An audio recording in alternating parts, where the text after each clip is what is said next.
Good morning, Living Waters. Welcome to our time of coffee together. It's so nice to start our week together like this, and each day like this. Would it surprise you to learn that it's now week 36 of having coffee together? Wow. I don't think I've had coffee with someone for 36 weeks of my life. Until now. Anyway. Serving. That's what we're at this week. We're working through the month of November. We're getting thanks. We're talking about all the ways we can be the church, right? So we've had worship, we've had outreach, and as we heard yesterday, now we've had serving.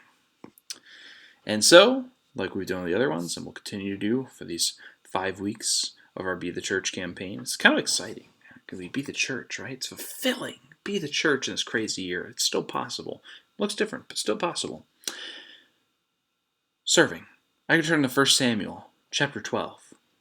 This is a big moment in Samuel. Kind of like 2020 I think is going to be a big moment when we look back on it. The year that'll be defining. But it wasn't necessarily, I don't think we'll look back on fondly. For the most part, right? I'm sure there's been good moments where God's good and He's been breaking in. That's kind of what we got here in 1 Samuel 12. It's Samuel's farewell address. Samuel has been the kind of this bridge of the last of the judges and kind of the first of the prophets. He's kind of a little bit of the both. It's that change from the judges to monarchy, judges to prophets for the kingdom setup in this time in Israel's history. And he's having this big farewell. Samuel's had his ups and downs. He's had his years like 2020. He's had his years not like 2020. And here, it's funny. It's kind of like almost like a last will, if you will. And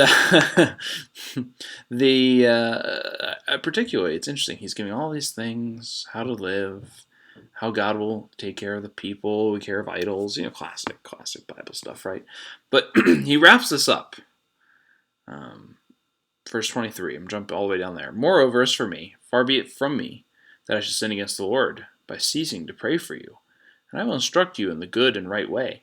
What is that good and right way, Samuel? Verse 24.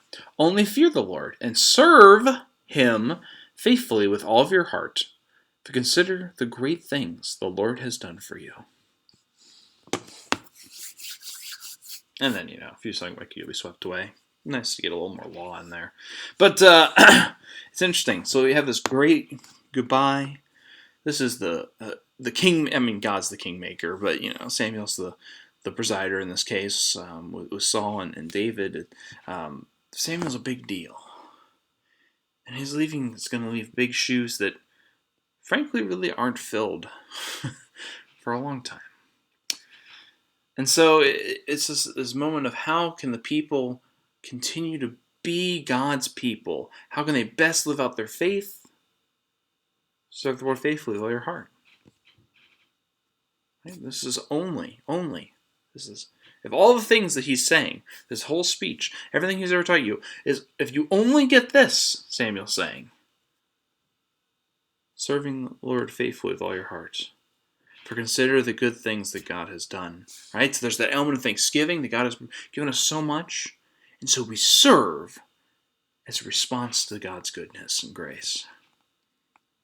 We're able to best serve because we have already been served, as we'll hear. Well, I'll say that for later in the week. Anyway, cliffhanger. But yes, this theology, it didn't start with Jesus. It's in all of Scripture, and I wanted you to see here, Samuel, Israel's highest teachers, is already hitting these notes. And so, Living Waters, let us, if you heard nothing else of all my rambling today, please hear from Samuel that we are to serve God faithfully with all of our hearts, giving thanks for all the great things that God has done for us as well. I'll see you tomorrow, friends.